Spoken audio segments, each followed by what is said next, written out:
designers, how's it going? I hope you're having a fantastic day so far. Welcome back to my channel. This is the most loaded topic, and this is the most essential element in interior design that a lot of people neglect, and that is materials. Materials and finishes can make or break a space in interior design, and today we're gonna dive deep and we're gonna talk about importance of materials and how to choose materials, and basically I'll give you a mini guide on how to choose wisely. First of all, whenever we're starting a project in interior design, most of us start with a mood board to give a creative direction, to understand what the client wants, to kind of decode their taste. And that's why we always have an initial meeting with the client, an initial consultation to understand what they want and what they like. And usually when we do that, we start learning things about them. So if we take any pictures that they give us, for example, if we take this picture right here, we can see the materials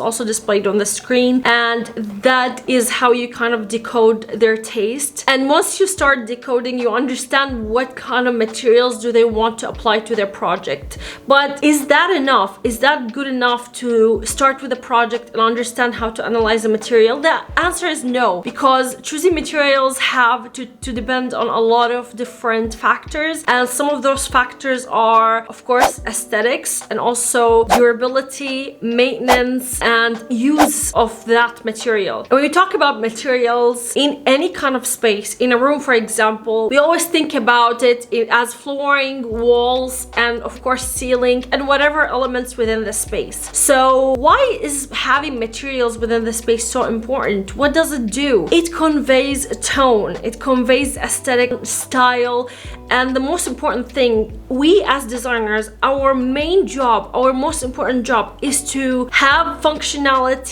be our main priority in a space, of course, but also is to make the user of that space feel good. And to make the user of the room feel good, we need to convey it using colors and of course materials. Materials add texture, they add color, they add a lot of depth to the room. If we're talking about this little angle behind me, if we have nothing here, can you imagine, like, if it's just a white room, how different that would be compared to what it is right now. The wood, the oak wood on the top, it made it feel a little bit warmer because we chose the paint, the finish of the wall. It gave me a personal brand, and now people are asking me about this color code, which, by the way, I don't know the code because I had it custom made for this room. So yeah.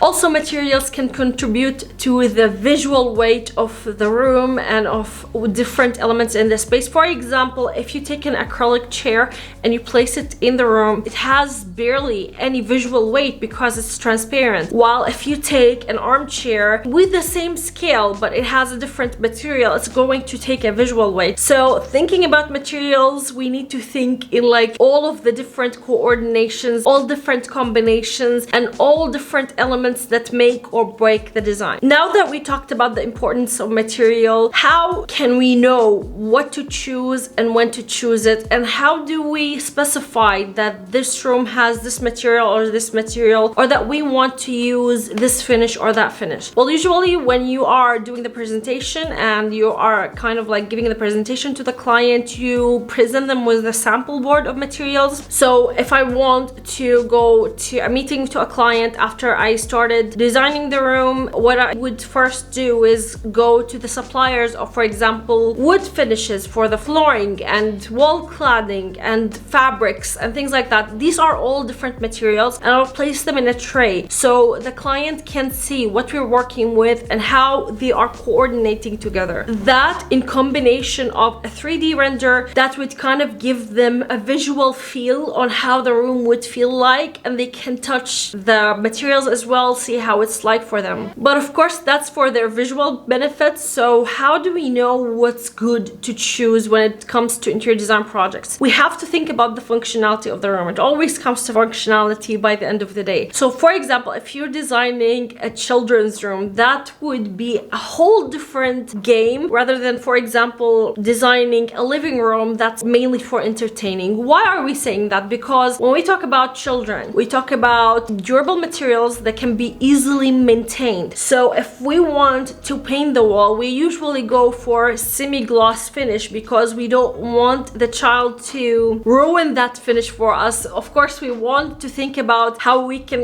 incorporate creativity all over the place, but with children, accidents happen. Sometimes they color on the walls, so it would be easy to maintain when we consider that. Usually houses with families, if we're choosing fabrics for the sofa, we have to think about the functionality of that fabric because we have to understand that that fabric have to catch a lot of dirt. So I know that a lot of companies right now are making a water resistant fabric that looks like velvet, looks like linen, different type of finishes, but it's chemically treated to handle that functionality. Again, like, it's such a loaded topic, and I'm just going to say I've been running away from it because I know that there's a lot of, bases to cover, and I don't know how to give you everything I know, but I'm trying, you guys. So if you do have a question, of course, within any point of this video, leave it down below in the comments and I'll get to it as fast as I can. And now to the second most asked question on my Q&A box that I leave on Instagram of every Sunday, and that is, how do we get to know materials, and how do we get to know suppliers, and how do we get samples from them?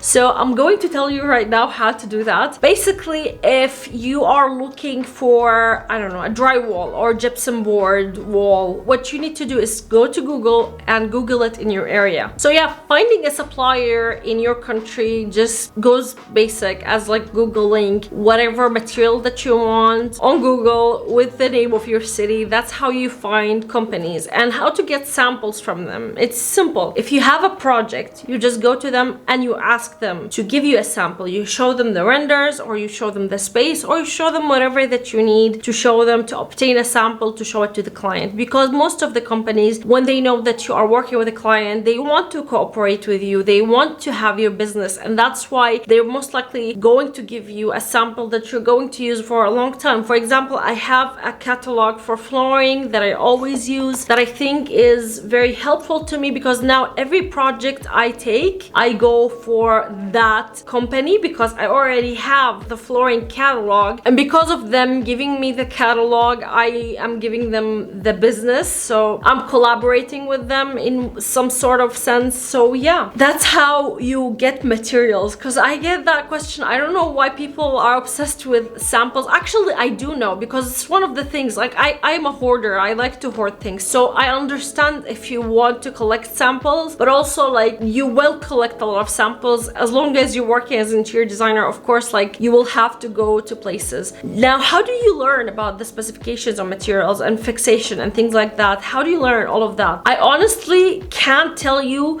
that you will learn everything right before you go into any project. You will learn as you go. I always say that, and I believe in it completely, wholeheartedly, that you can't know everything before you throw yourself into a project, because once you throw yourself into the project, you will know what to expect of it, and you will know what you will need to know. I know it's scary to go and throw yourself into something without knowing everything about it first, but it's not how it works. Like, that's how you go. Like, you unravel different pieces of information, especially about materials, every step of the way. So just to trust the process and go ahead and throw yourself into a project, and I promise you, you will learn a lot of things. When you're choosing different materials, you have to think also about the area that you're living. So for example, in UAE, we have a lot of humidity, and because of all the humidity, we can't use actual solid wood, because if you use it, and if it's untreated wood, if you go for hardwood on flooring or as well cladding,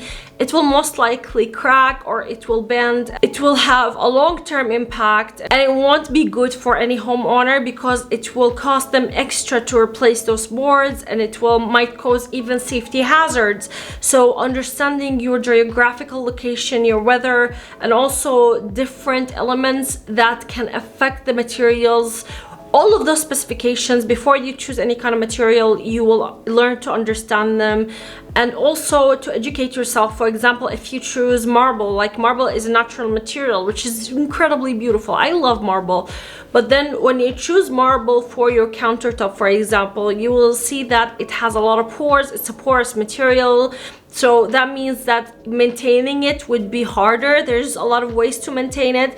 But then there's other options like ceramics or porcelain or Korean, and all of those different materials are replacements. So there's natural materials and then there's synthetic materials, and both of them are great, but we need to learn when to use what. And also within those synthetic material and within those natural materials, there comes a lot of categories, and the judgment on what to choose when is all about the aesthetic of the project and the functionality, the maintainability, durability, the texture and the scale. Everything plays a role in choosing materials. I know it sounds complicated, but again, if you're taking it one step at a time, then I'm sure 100% that you will ace the material game.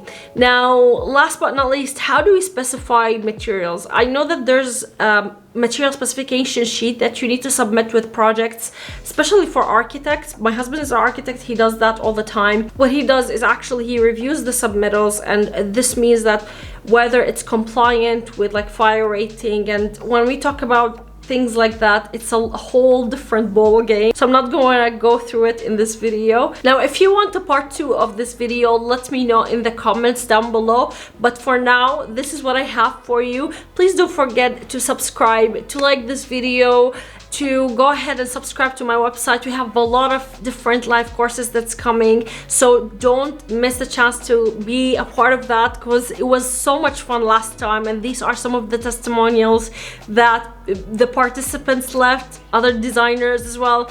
And yeah, so if you want to go ahead and get the interior design styles lookbook in every single style, you'll find the mood board, and within that mood board you'll find different materials. So for example, what goes in an eclectic style. I hope you enjoyed this video and have a great time of the day wherever you are in the world. Goodbye.